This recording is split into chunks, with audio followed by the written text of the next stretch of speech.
tassa bhagavato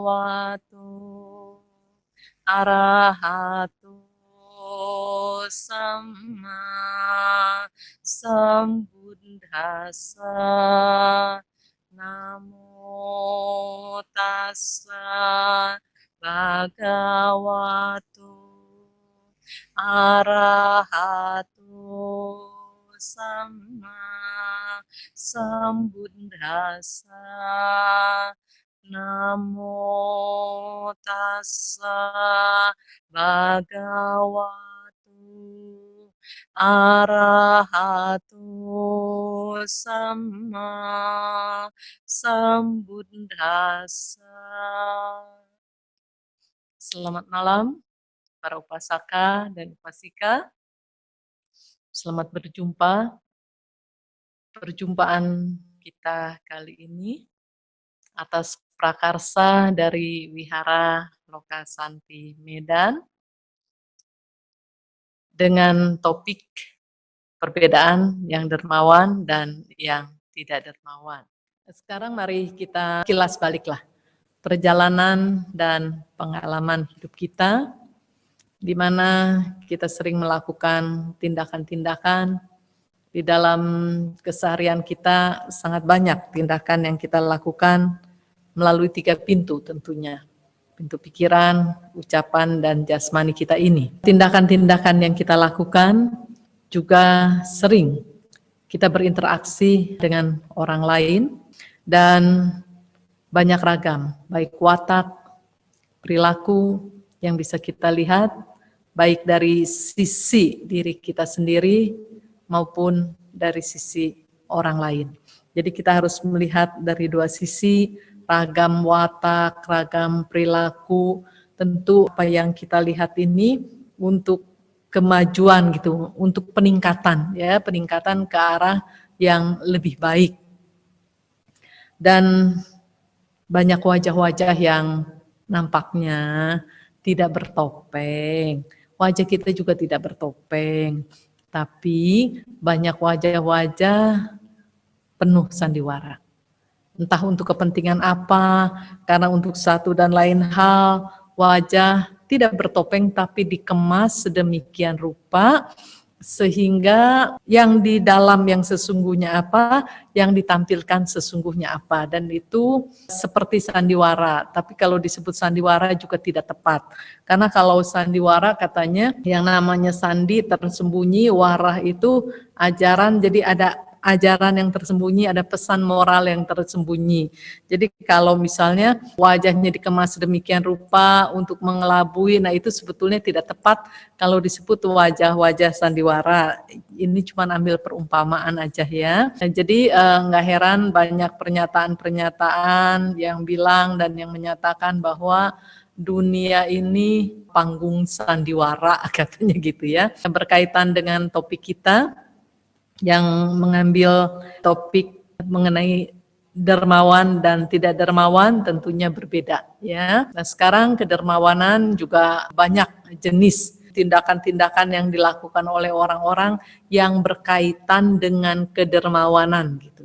Jadi ada yang ya benar-benar dan ada yang tidak demikian adanya ya. Nah, misalnya begini, ada orang yang sepertinya dia melakukan tindakan-tindakan bagaikan orang dermawan, tetapi sesungguhnya tujuan intinya itu untuk pencitraan gitu, supaya orang melihat atau mengenal dia sebagai orang yang dermawan. Nah, ini sangat disayangkan, melakukan tindakan-tindakan menolong tapi motivasinya untuk pencitraan. Coba seandainya motivasinya ya sesungguhnya selayaknya orang dermawan, tentu kualitasnya ya berbeda ya. Dan yang masalah pencitraan ini kelihatannya sudah ramai dilakukan orang. Karena cuma kepengen dilihat sebagai orang yang dermawan. Padahal kan lebih enak benar-benar dermawan. Dilihat ataupun tidak, yang penting benar-benar dermawan. Nah itu yang berlaku kan gitu ya. Kita dapat mengambil kesimpulan juga bahwa yang suka memberi belum tentu dermawan, dan yang tidak memberi belum tentu tidak dermawan. mengapa yang suka memberi belum tentu dermawan, dan mengapa yang tidak memberi belum tentu tidak dermawan.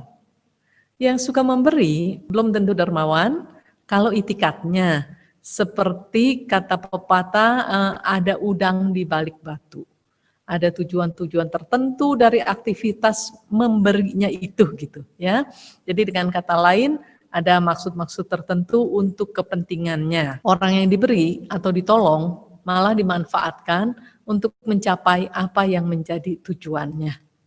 Berkaitan dengan yang sekarang kita bicara berkaitan dengan yang tidak memberi, belum tentu tidak dermawan. Misalnya begini, ada seseorang yang pada suatu waktu atau pada suatu kesempatan melihat ada orang lain yang perlu ditolong secara materi, tapi saat itu ia tidak mampu. Ia tidak punya materi yang bisa ia berikan untuk melakukan pertolongan itu. Dengan kejadian tersebut, ada sebagian orang yang menjadi termotivasi untuk berusaha kerja lebih keras lagi, agar bisa sukses dalam kesejahteraan, sehingga ia mampu membantu mereka yang memerlukan bantuan. Jadi tergugah hatinya untuk melakukan tindakan menolong itu, kali ini nggak bisa, tapi di kesempatan lain dia berusaha untuk bisa membantu. Walau belum bisa memberi secara materi saat itu, bukan berarti dia tidak dermawan. Ada kedermawanannya, cuman materi yang dibutuhkan oleh orang lain yang ia juga sesungguhnya mau memberikan, tapi ia nggak punya. Hatinya tetap dermawan, cuma sarananya kurang lengkap. Ya, nah, ada juga yang begini lagi, ketika ia tidak bisa membantu, tetapi memiliki keinginan kuat untuk membantu, bertekad untuk menjadi orang yang berkecukupan, ketika sudah makmur malah mundur dari niat baiknya, batal. Lagi nggak punya kepengen nolong, udah punya sayang. Ini sangat beragam ya. Coba disimak. Ini ada yang seperti apa gitu ya di dalam batin masing-masing ya. Nah, ada lagi yang begini. Ada orang kaya yang dikenal sebagai dermawan. Ketika orang silih berganti meminta bantuan, karena ini kan orang kaya, terus dermawan lagi. Jadi kalau ada yang kesusahan-kesusahan, datang minta tolong, dia tolong sih. Cuman kadang berpikir begini katanya, kenapa sih orang yang minta bantuan kok nggak ada habis-habisnya? Nolong ya nolong, tapi bertanya-tanya kok ini nggak ada habis-habisnya. Berarti kan dia ada harapan, berharap yang minta tolong berhenti kali gitu ya. Padahal yang minta tolong juga orangnya bervariasi, bukan itu-itu juga. Tapi giliran begini, giliran penghasilannya atau pendapatannya terus masuk, bahkan keuangannya semakin baik, semakin banyak, ia nggak pernah berpikir, kenapa kok penghasilan nggak ada habis-habisnya? Ya, kalau giliran masuk, nggak berpikir kenapa kok penghasilan nggak ada habis-habisnya. Giliran untuk melakukan kebajikan, peluangnya banyak, berpikir, kok nggak ada habis-habisnya. Nah, kalau berpikir demikian, itu artinya pengen nggak punya lahan lagi. Kalau berpikir yang minta bantuan nggak ada habis-habisnya, itu artinya kepengen nggak punya lahan lagi. Kepengen gak punya ladang lagi untuk menanam jasa kebajikan. Seharusnya bersyukurlah, selagi bisa membantu, memang orang yang benar-benar patut dibantu ya, mesti ya bersyukur ya. Jadi mestinya ketika menyadari bahwa penghasilan itu gak ada habis-habisnya, mendingan berpikir penghasilan itu begitu banyak dan gak ada habisnya, itu bukan tanpa sebab, karena semua ada sebab akibat. Karena apa? Kok penghasilan orang lain tersendat-sendat, kok penghasilan dia nggak ada habis-habisnya? Tentu karena sifat kedermawanan ini. Karena dermawan, rajin bekerja, pandai mengelola usahanya, maka untuk mendapatkan penghasilan demikian mudah baginya. Dan demikian banyaknya jumlahnya gitu. Jadi Ketika seseorang memberikan bantuan, itu artinya seperti petani yang sedang menanam benih di ladang. Jadi kalau ada orang yang minta bantuan dan benar-benar perlu dibantu, kita ingat ini ladang, ladang untuk menanam benih gitu. Nah juga begini lagi, ada yang memilih cara hidup yang tidak dermawan dan atau kikir maksudnya. Namun tidak memanfaatkan orang lain. Tadi orang kaya banyak yang minta bantuan, dia bantu gitu. Nah ini ada orang yang cara hidupnya tidak dermawan, tapi juga tidak memanfaatkan orang lain. Nah ada lagi yang tidak dermawan atau dengan kata lain kikir, maunya minta. Padahal ia orang yang berkecukupan gitu. Jadi udah nggak mau ngasih, maunya minta lagi. Nah ini orang menempatkan diri di posisi yang paling rugi gitu ya. Nah, lanjut, ada lagi orang yang begini, dermawan, tapi juga terkadang memanfaatkan orang lain. Ini betul-betul orang itu sangat beragam, sangat bervariasi dan jenis perilakunya berbeda-beda. Walaupun berkaitan dengan kedermawanan gitu. Ada lagi, ada yang tidak suka memberi dari apa yang dimilikinya, tapi mau dipandang sebagai dermawan. Pelit, tapi mau dipandang sebagai dermawan. Jadi dia mikir, bagaimana usahanya? Ya dia menyiasati, misalnya gini, ada kegiatan sosial yang dilakukan secara bergotong royong, nah dia menyiasati dan memberikan kesan seolah-olah dialah donaturnya atau donatur yang terbesar gitu. Enggak mau ngasih, tapi mau dipandang seperti dia yang ngasih gitu. Seandainya kalau para upasaka dan upasika ada sifat yang seperti ini, atau dari tadi yang sudah kita bahas, ada sifat-sifat yang buruk, yang tidak baik, lebih baik ditinggalkan aja ya. Sekarang kita lihat lagi, ada orang yang begini lagi ketika memberi, dia mau memberi selama keinginannya untuk mendapatkan pujian, mendapatkan peluang dan sejenis itu terus didapat. Kalau sudah tidak didapat apa yang ia inginkan, maka ia berhenti memberi. Jadi memberi untuk mendapatkan sesuatu gitu ya. Jadi kayak orang jual beli aja yang seperti ini. Nah ada lagi, ada orang yang hanya maunya memberi, tapi tidak mau diberi atau tidak mau ditolong. Jenis ini pun ada. Maunya ngasih. Kalau giliran orang-orang mau nolong dia, mau ngasih dia nggak mau. Alasannya apa? Ntar takut panenannya habis. Panenan karma baiknya habis katanya. Lah kalau panenan nggak pernah dipetik gimana ya, sama juga dengan habis, nggak bisa dipakai kan begitu ya.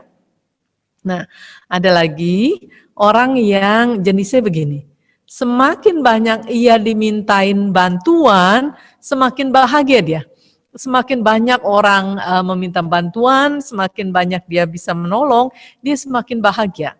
Bahkan berpesan kepada yang lain, bila ada yang memerlukan bantuan, tolong kasih kabar. Jadi dia sendiri mencari, kalau dia tidak tahu tolong kabarkan pada saya bila ada yang memerlukan bantuan.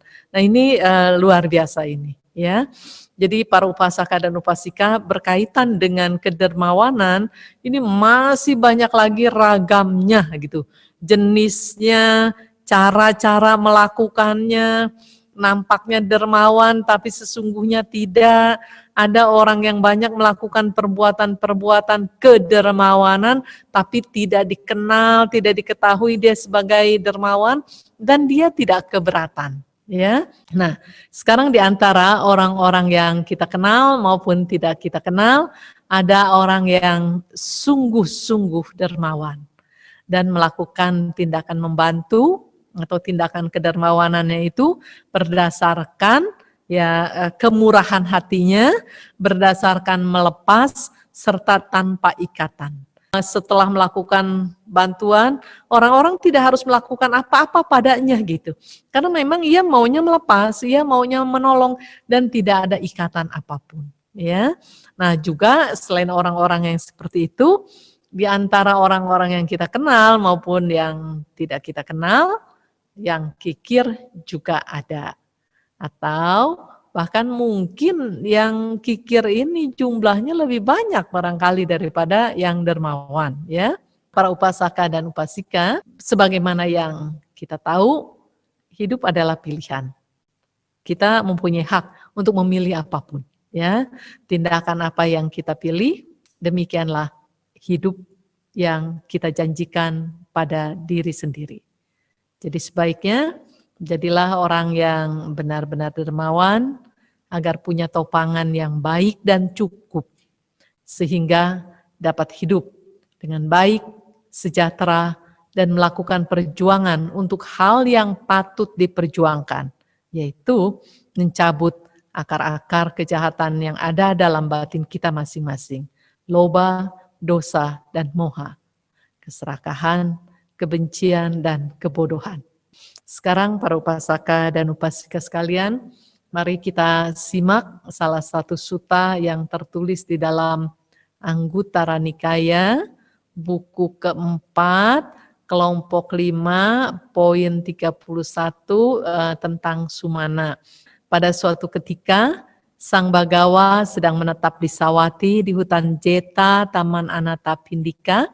Kemudian Putri Sumana disertai oleh 500 kereta dengan 500 dayang mendatangi Sang Bagawa, bersujud kepada beliau dan duduk di satu sisi. Kemudian Putri Sumana berkata kepada Sang Bagawa, "Di sini Bante, mungkin ada 2 orang siswa Sang Bagawa yang setara dalam hal keyakinan, perilaku bermoral, dan kebijaksanaan. Tetapi yang satu dermawan, sedangkan yang lainnya tidak." Dengan hancurnya jasmani, setelah kematian, mereka berdua terlahir kembali di alam tujuan yang baik, di alam surga. Ketika mereka telah menjadi dewa, apakah ada kesenjangan atau perbedaan di antara mereka? Ada, Sumana. Sang Bagawa berkata, yang dermawan setelah menjadi dewa akan mengungguli yang lainnya dalam 5 hal. 1. Umur kehidupan surgawi, 2. Kecantikan surgawi, 3. Kebahagiaan surgawi, 4. Keagungan surgawi, dan 5. Kekuasaan surgawi. Yang dermawan setelah menjadi dewa akan mengungguli yang lainnya dalam kelima hal ini. Tetapi Bante, jika kedua orang ini meninggal dunia dari sana dan sekali lagi menjadi manusia, apakah masih ada kesenjangan atau perbedaan di antara mereka? Ada, Sumana. Sang Bagawa berkata, ketika mereka sekali lagi menjadi manusia, yang dermawan akan mengungguli yang lainnya dalam 5 hal. Umur kehidupan manusia, kecantikan manusia, kebahagiaan manusia, kemasyhuran manusia, dan kekuasaan manusia. Ketika mereka sekali lagi menjadi manusia, yang dermawan akan mengungguli yang lainnya dalam kelima hal ini. Tetapi Bante, jika kedua orang ini meninggalkan keduniawian, dari kehidupan rumah tangga menuju kehidupan tanpa rumah, apakah masih ada kesenjangan atau perbedaan di antara mereka? Ada, Sumana. Sang Bagawa berkata, yang dermawan setelah meninggalkan keduniawian akan mengungguli yang lainnya dalam 5 hal. 1. Ia biasanya mengenakan jubah yang telah secara khusus dipersembahkan kepadanya. Jarang mengenakan jubah yang tidak secara khusus dipersembahkan kepadanya. Ia biasanya memakan makanan yang telah secara khusus dipersembahkan kepadanya. Jarang memakan makanan yang tidak secara khusus dipersembahkan kepadanya. Ia biasanya menempati tempat tinggal yang telah secara khusus dipersembahkan kepadanya. Jarang menempati tempat tinggal yang tidak secara khusus dipersembahkan kepadanya.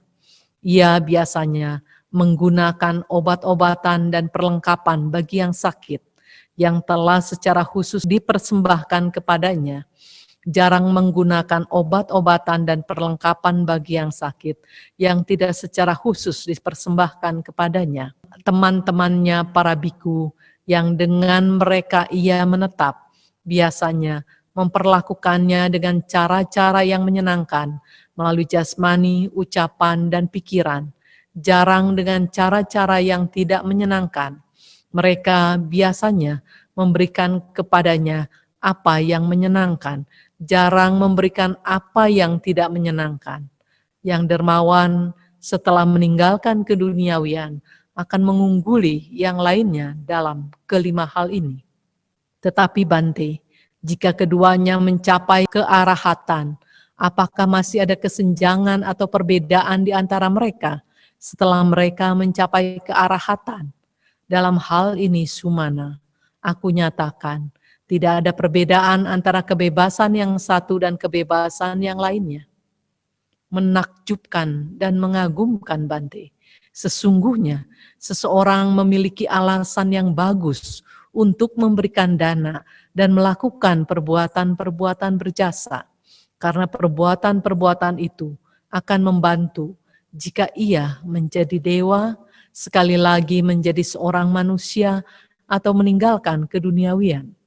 Demikianlah Sumana.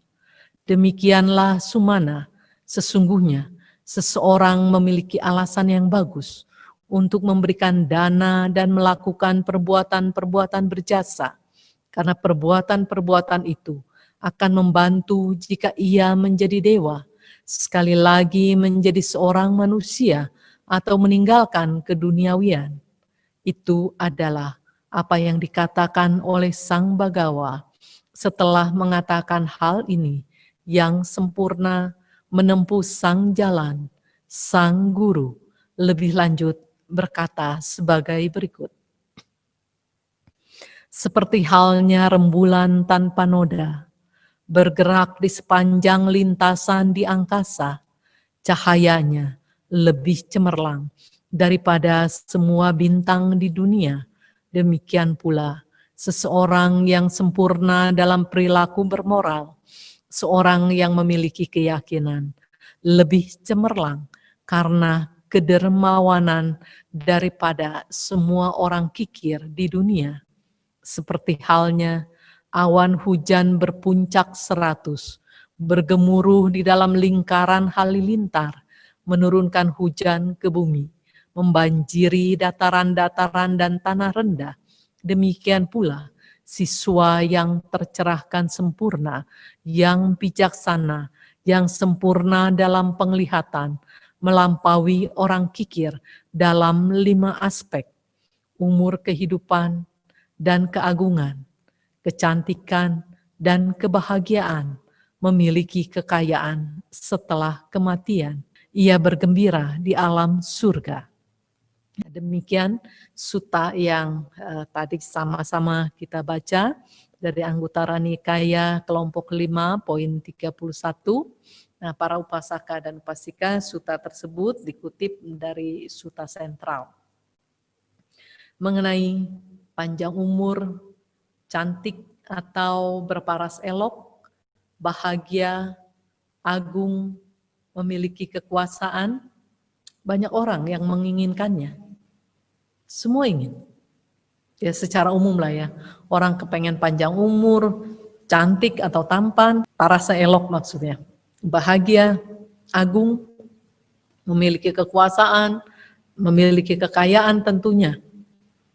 Keinginan-keinginan tersebut sebetulnya bisa diwujudkan. Dengan kedermawanan, semua itu bisa terjadi. Mau umur panjang, mau cantik, mau berparas elok, mau bahagia, mau agung, mau memiliki kekuasaan. Jadi orang dermawan, nah itu bisa terjadi.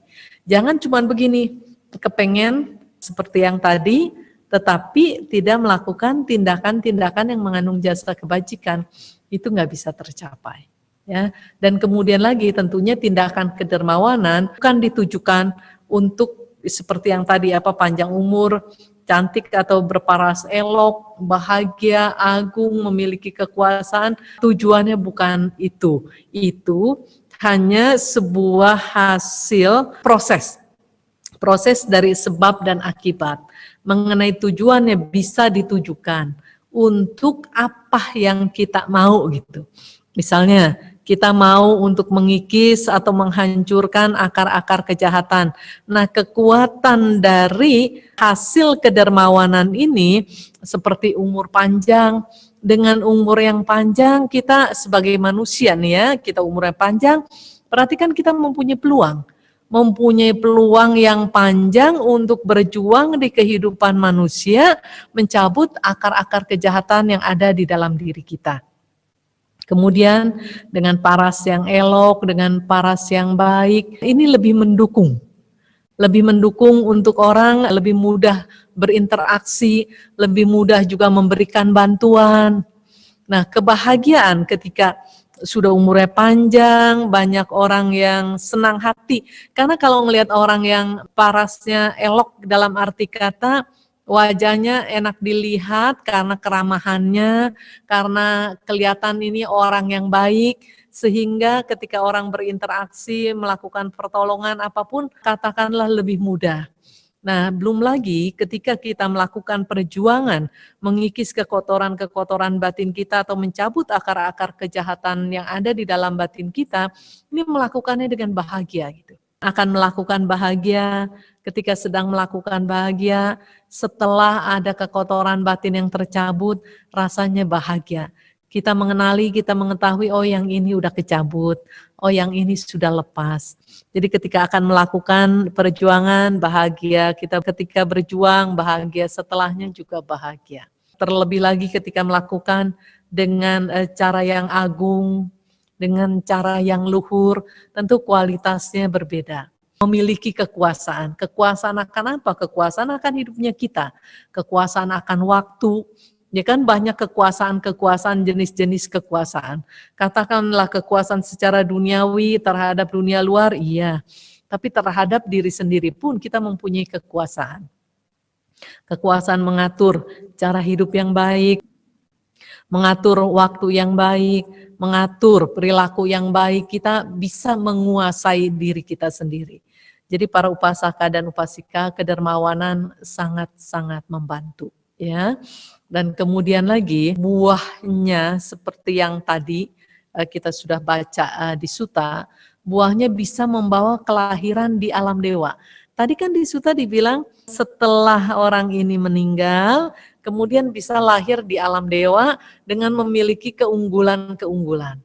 Lalu kalau orang yang tidak dermawan, berarti tidak bisa lahir di alam dewa dan juga tidak memiliki keunggulan-keunggulan.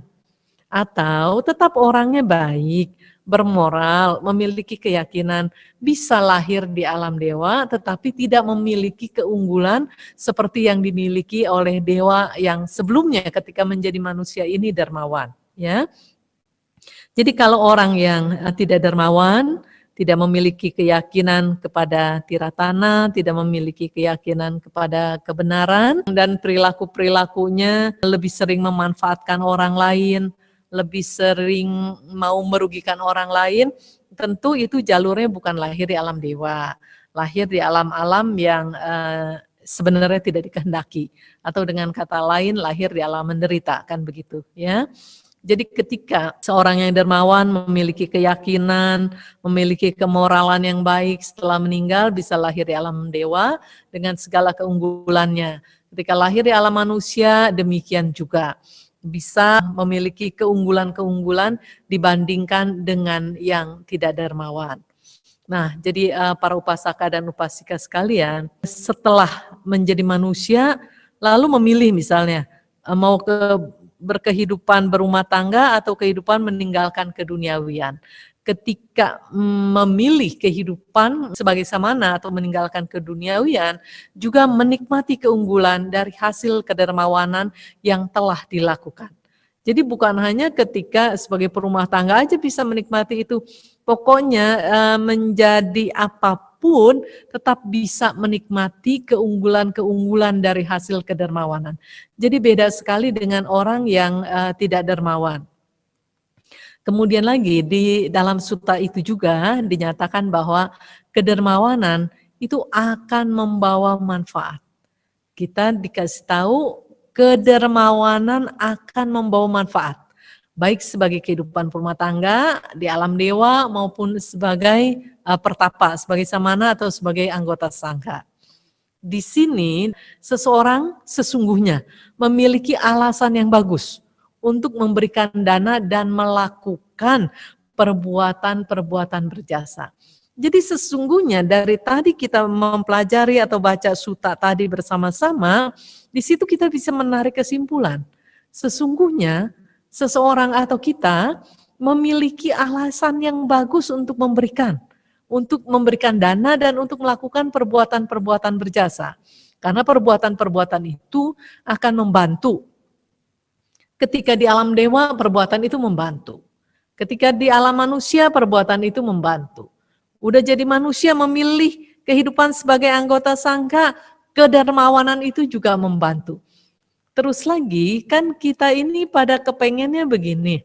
Kepengennya ketika perlu pertolongan dan kemudian mendapat pertolongan betapa bahagianya. Jadi maunya kalau pas lagi susah-susah ada yang nolong, kayaknya senang banget. Bahkan ada dibilang katanya ada dewa atau ada dewi penolong. Dewa atau dewi penolong itu dibuat oleh masing-masing dirinya gitu, masing-masing individu. Sepertinya ada dewa yang menolong. Nah, pertolongan itu datang dari mana? Dari benih kedermawanan yang pernah ditanam. Karena ada orang yang mengalami kesusahan, yang nolong banyak. Ada orang yang mengalami kesusahan, kok banyak orang yang mau nolong aja juga nggak sampai gitu. Jadi bukan orang-orang nggak dermawan. Misalnya di satu daerah tertentu ada bencana alam, berbondong-bondong orang memberikan bantuan dan bantuan itu lancar sekali, sangat mudah diterima oleh mereka yang membutuhkan atau dengan kata lain oleh korban bencana. Nah, di lain tempat ada lagi yang mengalami bencana. Sama orang-orang juga berbondong-bondong ingin melakukan tindakan menolong gitu. Tindakan memberi, tindakan membantu meringankan beban. Tetapi betapa susahnya untuk menyalurkannya. Sampai singkat cerita, orang yang kena korban bencana alam ini sulit mendapatkan pertolongan. Pertolongan itu susah jalurnya, susah untuk masuk. Jadi para upasaka dan upasika sekalian, walaupun para dermawan ini berjuang untuk menolong, tetap karena tindakan sebab akibat yang seharusnya dilakukan, dia tidak lakukan gitu. Kan kalau orang mau perlu pertolongan, perlu bantuan dikala mengalami kesusahan, mesti ada kandungan di dalam batinnya, benih kedermawanan yang sudah ditanam. Sehingga ketika mengalami kesulitan, itu penolong-penolong dengan mudahnya, sangat gampang untuk menolongnya gitu ya. Jadi sangat berbeda sekali orang yang dermawan dan orang yang tidak dermawan. Jadi para upasaka dan upasika, oleh karena itu mari kita buat pertolongan-pertolongan dalam perjalanan hidup ini, dalam perjalanan hidup kita, dengan melakukan perbuatan-perbuatan berjasa ya. Jadi kita harus mempersiapkan diri membuat pertolongan-pertolongan itu bisa datang saat kita membutuhkannya. Nah, untuk itu apa yang harus kita lakukan? Yang harus kita lakukan adalah melakukan perbuatan-perbuatan berjasa. Sehingga ketika kita banyak melakukan perbuatan-perbuatan berjasa, itu artinya kita seperti gini ya, seperti pepatah itu, sedia payung sebelum hujan. Jadi sebelum keadaan-keadaan yang tidak menyenangkan ini hadir di dalam kehidupan kita, kita sudah mempersiapkan antisipasinya gitu. Supaya hari-hari yang kita lewati, kita memiliki, kita membawa dan kita diikuti oleh dewa, istilahnya dewa atau dewi penolong ya. Nah, jadi para upasaka dan upasika sekalian, kalau orang yang tidak dermawan, sekali lagi kita harus paham sulit mendapatkan pertolongan. Padahal dikala kita mengalami kesusahan, kita sangat ingin untuk mendapatkan pertolongan. Oleh karena itu, mari kita menjalani kehidupan dengan bijak. Dalam hidup ini tidak mungkin kita tidak memerlukan pertolongan orang lain. Ingat, dalam hidup ini tidak mungkin kita tidak memerlukan pertolongan orang lain. Untuk itu, mari kita membentuk diri menjadi orang yang dermawan. Jangan membentuk diri menjadi orang yang kikir. Jangan membentuk diri menjadi orang yang pelit. Karena sebagaimana yang kita tahu, benih yang ditanam berbeda, tentu pohonnya juga berbeda. Pohonnya berbeda, ya panennya juga berbeda. Jadi kalau ada ladang, kemudian kita tidak mau menanam, saat orang-orang panen, kita nggak punya sesuatu yang bisa kita panen gitu. Nah untuk itu, rajin-rajin bermata pencarian yang benar. Ingat ya, rajin-rajin bermata pencarian yang benar, rajin-rajin menjalankan sila dengan baik, tambah kekuatan terus. Kekuatan keyakinan terhadap tiratana, kekuatan keyakinan terhadap kebenaran. Agar apa yang kita dapatkan dalam perjalanan hidup ini, ketika kita melihat orang yang perlu kita tolong, kita melakukan tindakan menolong, ini dari hasil yang baik dan dari hasil yang bersih. Jadi bermata pencarian yang benar, hidup dengan kemoralan yang baik, dengan keyakinan yang kuat terhadap sesuatu yang patut diyakini, yang jelas-jelas menuntun diri kita membawa kepada terrealisasinya kebahagiaan sejati. Para upasaka dan upasika, selamat menjalani kehidupan dengan baik dan lebih baik lagi tentunya. Jadi setiap hari kita harus berjuang, berusaha, misalnya hari ini harus lebih baik dari hari kemarin. Setiap hari kita harus berusaha untuk menjadi lebih baik dari hari kemarin. Walaupun mungkin prosesnya, katakanlah di awalnya, proses untuk menjadi lebih baik ini agak lambat, tapi nanti lama-lama makin hari akan makin cepat dan makin hari akan menjadi makin berkualitas. Jadi para upasaka dan upasika sekalian, bagi yang masih pelit, bagi yang masih kikir, tinggalkan itu. Karena itu merugikan. Kalau kedermawanan itu sangat bermanfaat, berarti kekikiran, kepelitan gitu lah ya, kikir, pelit, berarti itu tidak bermanfaat. Lakukanlah dalam hidup ini sesuatu yang bermanfaat. Mumpung kita menjadi manusia dan mumpung kita mampu. Kemudian yang namanya tindakan dermawan bukan hanya materi yang bisa kita berikan. Sumbangan pikiran kita, pendapat-pendapat kita, pandangan-pandangan kita yang baik, yang benar, yang membawa manfaat, itu bisa kita sumbangkan. Juga jasmani ini kan tindakan bisa melalui 3 pintu, diantaranya pintu jasmani kan.